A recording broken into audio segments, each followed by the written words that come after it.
Olá, seja bem-vindo. O Caibalion, os planos de correspondência. O que está em cima é como o que está embaixo, e o que está embaixo é como o que está em cima. O segundo grande princípio hermético explica a verdade que há uma harmonia, uma correlação e correspondência entre os diferentes planos de manifestação, vida e existência. Esta afirmação é uma verdade porque tudo o que está incluído no universo emana da mesma fonte e as mesmas leis, princípios e característicos se aplicam a cada unidade ou combinação de unidades de atividade, assim como cada uma manifesta seus fenômenos no seu próprio plano. Para um fim de conveniência do pensamento e do estudo, a filosofia hermética considera que o universo pode ser dividido em três grandes classes de fenômenos, conhecidas como os três grandes planos denominados 1. O grande plano físico, 2. O grande plano mental, 3. O grande plano espiritual. Estas divisões são mais ou menos artificiais ou arbitrárias, porque a verdade é que todas as três divisões não são senão graus ascendentes da grande escada da vida, o ponto mais baixo do qual é a matéria não diferenciada e o ponto mais elevado o espírito. E, aliás, os diversos planos penetram uns nos outros. Assim, esta não sólida e exata divisão pode ser colocada entre os mais elevados fenômenos do plano físico e o mais inferior do plano mental, ou entre os mais elevados do mental e os mais baixos do físico. Enfim, os três grandes planos podem ser considerados como três grandes grupos de graus de manifestação vital. Apesar do fim deste pequeno livro não nos permitir entrarmos em extensa discussão ou explicação do objeto destes diferentes planos, contudo, pensamos ser bom dar aqui uma descrição geral dos mesmos. A princípio, devemos considerar bem a pergunta tantas vezes feita pelo neófito, que deseja ser informado a respeito do significado da palavra plano, termo que tem sido muito usado e pouco explicado em muitas obras de ocultismo. A pergunta é geralmente expressa assim: é um plano um lugar tendo dimensões, ou é simplesmente uma condição ou estado? Respondemos: não, não é um lugar, nem uma dimensão ordinária do espaço. É ainda mais que um estado ou uma condição, e apesar disso, o estado ou a condição é um grau de dimensão, em escala sujeito à medida. Um tanto paradoxal, não é verdade? Porém, examinemos a matéria. Uma dimensão, vós o sabeis, é uma medição em linha reta, em relação à medida, etc. As dimensões ordinárias do espaço são comprimento, largura e altura, ou talvez comprimento, largura, altura, espessura ou circunferência. Há uma outra dimensão das coisas criadas, ou medida em linha reta, conhecida pelos ocultistas como também por cientistas, apesar destes últimos não a chamarem com o termo dimensão. E esta nova dimensão, que futuramente será a mais investigada como quarta dimensão, é a marca usada na determinação dos graus ou planos. Esta quarta dimensão pode ser chamada a dimensão da vibração.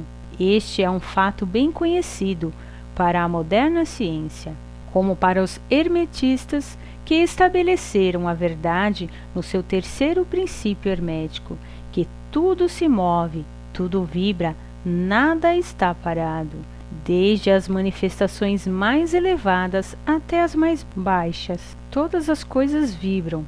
Não somente elas vibram em diferentes coeficientes de movimento, mas também em diversas direções e de diferentes maneiras. Os graus de coeficiente das vibrações constituem os graus de medição na escala de vibrações, ou, em outras palavras, os graus da quarta dimensão, e estes graus formam o que os ocultistas chamam planos. O mais elevado grau de vibração constitui o plano mais elevado e a mais elevada manifestação da vida que ocupa este plano. Assim, apesar de um plano não ser um lugar, nem ainda um estado ou condição, ele possui as qualidades de ambos. Desejaríamos dizer mais sobre o assunto da escala das vibrações nas nossas próximas lições, em que consideraremos o princípio hermético de vibração.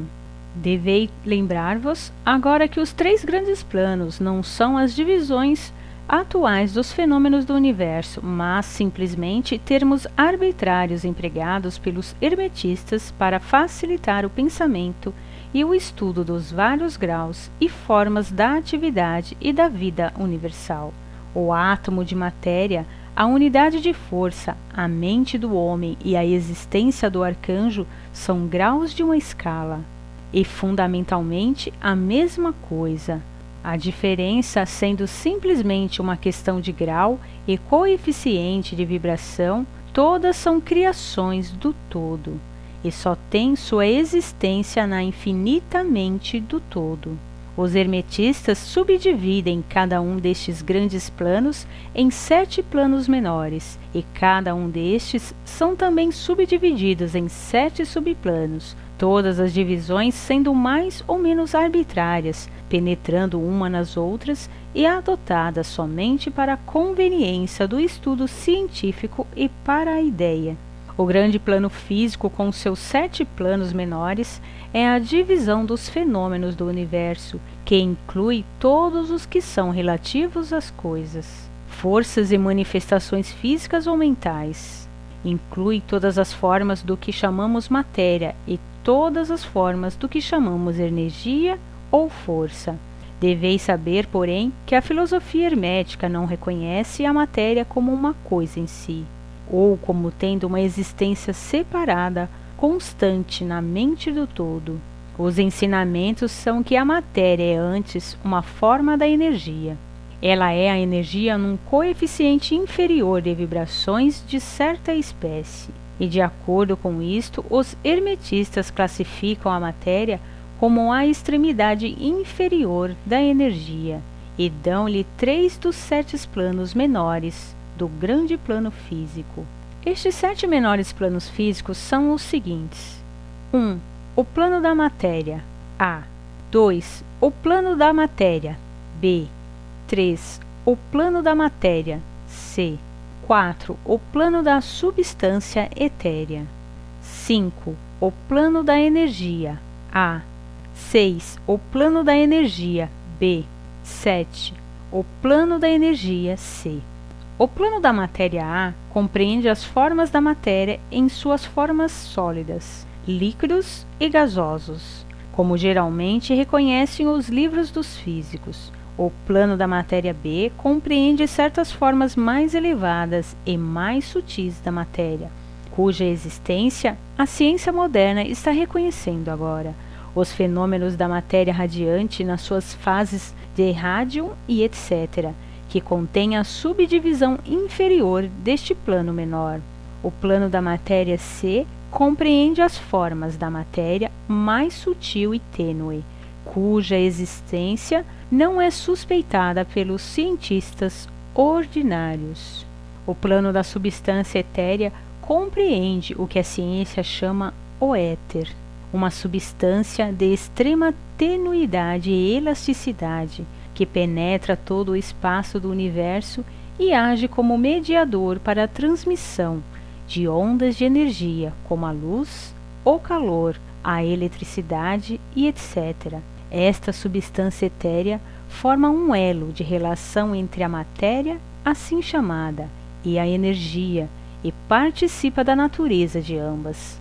Os preceitos herméticos, contudo, ensinam que este plano tem 7 subdivisões, como tem todos os planos menores, e que, com efeito, existem 7 etéreos, em vez de um só.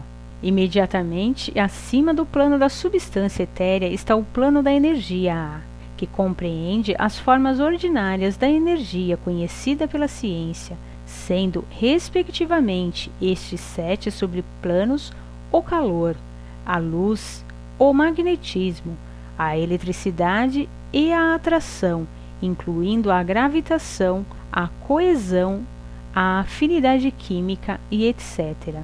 E várias outras formas de energia indicada pelas experiências científicas, mais ainda não classificadas. O plano da energia B compreende 7 subplanos de formas elevadas da energia, ainda não descoberta pela ciência, mas que têm sido apelidadas as forças mais sutis da natureza e que são consideradas em ação nas manifestações de certas formas de fenômenos mentais e pelas quais tais fenômenos são possíveis. O plano da energia compreende 7 subplanos de energia tão elevadamente organizados que eles contêm muitos característicos da vida, mas que não é reconhecido pela mente dos homens no plano ordinário de desenvolvimento, sendo útil só ao uso dos entes do plano espiritual. Tal energia nem é sonhada pelo homem ordinário e pode ser considerada quase como a força divina. Os entes que a empregam são como deuses comparados com os mais elevados tipos humanos conhecidos por nós. O grande plano mental compreende as formas de pensamentos viventes conhecidas por nós na vida ordinária, bem como certas outras formas só bem conhecidas dos ocultistas. A classificação dos 7 menores planos mentais é mais ou menos satisfatória e arbitrária, se não for acompanhada por esmeradas explicações que estão fora do fim desta obra particular. Contudo, vamos mencioná-los. Eles são os seguintes: 1. O plano da mente mineral. 2. O plano da mente elemental. A. 3. O plano da mente vegetal. 4. O plano da mente elemental. B. 5. O plano da mente animal. 6. O plano da mente elemental. C. 7. O plano da mente hominal. O plano da mente mineral compreende os estados ou as condições das unidades, entidades ou grupos e combinações das mesmas, que animam as formas conhecidas por nós como minerais, químicas e etc. Estas entidades não podem ser confundidas com as moléculas, os átomos e os corpúsculos, que são simplesmente os corpos ou as formas materiais destas entidades, assim como o corpo de um homem é a sua forma material e não ele mesmo. Estas entidades podem ser chamadas espíritos em certo sentido e seres viventes de um grau inferior de desenvolvimento, vida e mente, exatamente um pouco maior que as unidades da energia vivente que compreendem as mais elevadas subdivisões do mais elevado plano físico. A mente média não quer geralmente atribuir a possessão da mente, espírito ou vida ao reino mineral, mas todos os ocultistas reconhecem a existência dela e a ciência moderna move-se rapidamente para o ponto de vista do hermetismo a respeito deste assunto. As moléculas, os átomos, os corpúsculos têm seus amores e ódios, suas semelhanças e dessemelhanças, atrações e repulsões, afinidades e desafinidades, etc. E muitas das mais intrépidas mentes de ciência moderna expressaram a opinião que o desejo e a vontade, as emoções e sentimentos dos átomos simplesmente indiferem em grau dos que os homens têm. Não temos espaço para argumentar sobre este assunto. Todos os ocultistas conhecem isto, e outros se referiram a diversas obras científicas mais recentes para corroboração exterior. Estas são as 7 subdivisões usuais deste plano. O plano da mente elemental A compreende o estado ou a condição e grau de desenvolvimento mental e vital de uma classe de entidade desconhecidas ao homem médio, mas reconhecidas pelos ocultistas. Elas são invisíveis aos sentidos ordinários do homem, mas, não obstante, existem e têm a sua parte do drama do universo. O seu grau de inteligência está entre os das entidades minerais e químicas, de um lado, e das entidades do reino vegetal, do outro. Também neste plano há 7 subdivisões. O plano da mente vegetal, em suas 7 subdivisões, compreende os estados ou as condições das entidades contidas nos reinos do mundo vegetal. Os fenômenos vitais e mentais que as pessoas de inteligência média justamente bem compreendem, tendo sido publicadas na última década muitas obras novas e interessantes sobre a mente e a vida nas plantas. As plantas têm vida, mente e espírito, tão bem como os animais, o homem e o super-homem. O plano da mente elemental B, nas suas 7 subdivisões, compreende os estados e as condições de uma forma mais elevada das entidades elementais ou invisíveis, tendo a sua parte na obra geral do universo, cuja mente e vida formam uma parte da escada entre o plano da mente vegetal e o plano da mente animal, as entidades participando da natureza de ambos. O plano da mente animal, nas suas 7 subdivisões, compreende os estados e as condições de entidades, entes ou espíritos que animam as formas animais da vida, familiares a nós todos. Não é necessário entrar em detalhes a respeito deste reino ou plano de vida, porque o mundo animal nos é tão familiar como o nosso próprio. O plano da mente elemental C, nas suas 7 subdivisões, compreende as entidades ou entes invisíveis, como são todas as formas elementais que participam da natureza da vida animal e da humana em certo grau e certas combinações. As formas mais elevadas são meio-humanas em inteligências. O plano da mente humana, nas suas 7 subdivisões, compreende as manifestações da vida e da mentalidade que são comuns ao homem, nos seus vários graus e divisões. Nesta relação, sabemos que o homem médio atual ocupa a 4ª subdivisão do plano da mente humana, e somente o mais inteligente cruzou as fronteiras da 5ª subdivisão. A raça gastou milhões de anos para alcançar esta posição, e serão necessários muito mais anos para que ela passe a 6ª e a 7ª subdivisões e vá além delas. Mas lembrai-vos que existiram raças que antes de nós que passaram por esses degraus e nos planos mais elevados. A nossa própria raça é a 5ª, com restos da 4ª, que pôs os pés no caminho. Contudo, há alguns espíritos avançados da nossa própria raça que ultrapassaram as massas e que passaram a 6ª e a 7ª subdivisões, e muito poucos entes estão acima deles. O homem da 6ª subdivisão será o super-homem, e o da 7ª, o homem de cima. Na nossa consideração dos 7 planos mentais menores, nós nos referimos aos 3 planos elementais em sentido geral. Não queremos entrar em detalhes sobre este assunto, porque esta obra limita-se a tratar da filosofia dos preceitos em geral. Mas podemos dizer-vos mais com o fim de dar-vos uma pequena ideia mais clara das relações destes planos aos mais familiares deles. Os planos elementais têm a mesma relação com os planos da mentalidade e da vida mineral, vegetal, animal e hominal, como as claves pretas do piano têm para com as claves brancas. As claves brancas são suficientes para produzir a música, mas há certas escalas, melodias e harmonias em que as claves pretas têm a sua parte e em que a sua presença é necessária. São necessários também como elos de união da condição do espírito. São entidades, estados entre os outros diversos planos, certas formas de desenvolvimento podendo ser atingidas nele. Este último resultado dando ao leitor que pode ter, entre as linhas, uma nova luz sobre o processo de evolução e uma nova chave da porta secreta dos lábios da vida entre um reino e outro.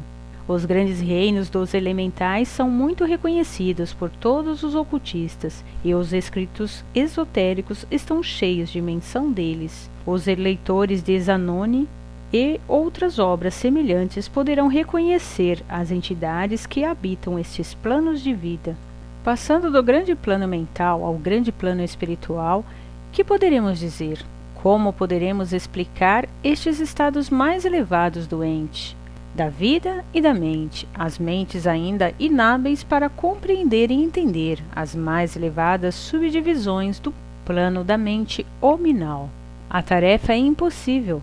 Poderemos falar só nos termos mais gerais. Como pode a luz ser descrita a um homem nascido cego?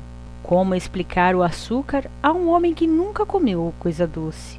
Ou a harmonia a um que nasceu surdo? Tudo o que podemos dizer é que os 7 planos menores do grande plano espiritual, cada plano menor tendo suas 7 subdivisões, compreende os entes que possuem a vida, a mente e a forma acima da do homem atual, como a deste último é acima do verme terrestre, do mineral ou ainda de certas formas da energia ou matéria. A vida destes entes é tão transcendental para nós que ainda não podemos pensar nos detalhes dos mesmos. As suas mentes são tão transcendentes que para eles nos parecemos pensar um pouquinho, e os nossos processos mentais lhes parecem simplesmente como um processo material. A matéria, de que as suas formas são compostas, são dos planos mais elevados na matéria. Contudo, muitos disseram que eles estão presos na pura energia. Que se poderá dizer de tais entes? Nos 7 planos menores do grande plano espiritual existem entes que poderemos chamar anjos, arcanjos, semideuses. No plano menor, mais baixo, vivem essas grandes almas que chamamos mestres e adeptos. Acima deles fica a grande hierarquia das hostes angélicas, inconcebíveis ao homem, e acima destas ficam os que podem ser chamados, sem irreverência, os deuses. Tão elevados na escada da existência estão eles, pois que a sua existência, inteligência e poder são semelhantes aos atribuídos pelas raças de homens às suas concepções da divindade. Estes entes estão ainda além dos mais elevados voos da imaginação humana, e o epíteto divino é o único que lhes é aplicável. Muitos destes entes, como também as hostes angélicas, tomam muito interesse nos negócios do universo e têm uma parte importante neles. Estas invisíveis divindades e anjos protetores estendem a sua influência livre no processo da evolução e do progresso cósmico. A sua ocasional intervenção e assistência nos negócios humanos criou as muitas lendas, crenças, religiões e tradições da raça passada e presente. Eles muitas vezes impuseram ao mundo os seus conceitos e poderes conforme a lei do todo. Mas, ainda mesmo os mais elevados destes entes adiantados existem simplesmente como criações da mente do todo e são sujeitos aos processos cósmicos e às leis universais. Eles são ainda mortais. Podemos chamá-los deuses comparados conosco, mas ainda são os irmãos mais velhos da raça, as almas mais avançadas que ultrapassam os seus irmãos e que renunciaram ao êxtase da absorção pelo todo, com o fim de ajudar a raça na sua jornada para subir o caminho. Mas eles pertencem ao universo e estão sujeitos às suas condições. São mortais, e o seu plano está abaixo do plano do Espírito Absoluto. Somente os mais avançados hermetistas são aptos para compreender os mais ocultos preceitos a respeito dos estados de existência e dos poderes manifestados nos planos espirituais. Os fenômenos são tão superiores ao dos planos mentais que uma confusão de ideias resultaria certamente se atentássemos em descrevê-los. Somente aqueles cujas mentes foram muito adestradas nas linhas da filosofia hermética por muitos anos, certamente que estes transportam consigo de outras encarnações o conhecimento adquirido previamente, podem compreender justamente o que é significado pelo ensinamento sobre este plano espiritual. E muitos destes preceitos secretos são considerados pelos hermetistas como sendo sagrados, importantes e perigosos para a disseminação ao público em geral. Os estudantes inteligentes podem reconhecer que significamos com isto a ideia que a significação da palavra espírito, como é empregada pelos hermetistas, é semelhante à de poder vidente, força anitriada, essência oculta, essência da vida, e etc., que não deve ser confundido com o termo usual e comumente empregado em relação com os termos, isto é, religioso, eclesiástico e espiritual, etéreo, santo e etc. Aos ocultistas, a palavra espírito se emprega no sentido de o princípio animado, entendendo com isto a ideia de poder, energia vivente, força mística e etc. E os ocultistas sabem que o que é conhecido por eles como poder espiritual pode ser empregado para o mal como para o bom fim, em concordância com o princípio de polaridade. Fato que foi reconhecido pela maioria das religiões nas suas concepções de Satã, Beelzebu, o diabo, Lúcifer, anjos caídos e etc. E assim os conhecimentos a respeito destes planos foram conservados no Santo dos Santos, na câmara secreta do templo de todas as fraternidades esotéricas e ordens ocultas. Mas podemos dizer aqui que aquele que atingiu os poderes espirituais superiores e empregou-os mal tem um terrível destino para si na história, e a vibração do pêndulo do ritmo inevitavelmente lançá-lo-á no extremo mais baixo da existência material, de cujo ponto ele tem de fazer a sua caminhada de prisão espiritual, pelas muitas voltas do caminho, mas sempre com a tortura de ter sempre consigo uma ligeira memória das alturas de que caiu por causa das suas más ações. A lenda da queda dos anjos tem uma base nos fatos atuais, como sabem todos os ocultistas avançados. Os esforços para poderes egoístas no plano espiritual inevitavelmente traz como resultado no espírito egoísta a perda da sua balança espiritual e a queda do mesmo modo que foi elevado previamente. Mas ainda para tal alma é dada a oportunidade da volta, e ele toma o caminho de volta, pagando a terrível penalidade de acordo com a lei invariável. Em conclusão, vamos agora lembrar-vos que, relativamente, de acordo com ele, ao princípio de correspondência que contém a verdade, o que está em cima é como o que está embaixo, e o que está embaixo é como o que está em cima. Todos os 7 princípios herméticos estão em muitas operações em todos os diversos planos físicos, mental e espiritual. O princípio da substância mental aplica-se a todos os planos, porque tudo nasceu na mente do todo. O princípio de correspondência se manifesta em tudo, porque há uma correspondência, harmonia e correlação entre os diversos planos. O princípio de vibração se manifesta em todos os planos. Com efeito, a verdadeira diferença que faz os planos resulta da vibração, como explicamos. O princípio de polaridade manifesta-se em todos os planos porque os extremos dos polos são aparentemente opostos e contraditórios. O princípio de ritmo manifesta-se em todos os planos, o movimento dos fenômenos tendo o seu fluxo e refluxo, a sua alta e baixa. O princípio de causa e efeito se manifesta em todos os planos, cada efeito tendo a sua causa e cada causa tendo o seu efeito. O princípio de gênero manifesta-se em todos os planos, sendo a energia criadora sempre manifestada e operando ela pela linha dos aspectos masculinos e femininos. O que está em cima é como o que está embaixo, o que está embaixo é como o que está em cima. Este axioma hermético de centenas de anos compreende um dos grandes princípios dos fenômenos universais.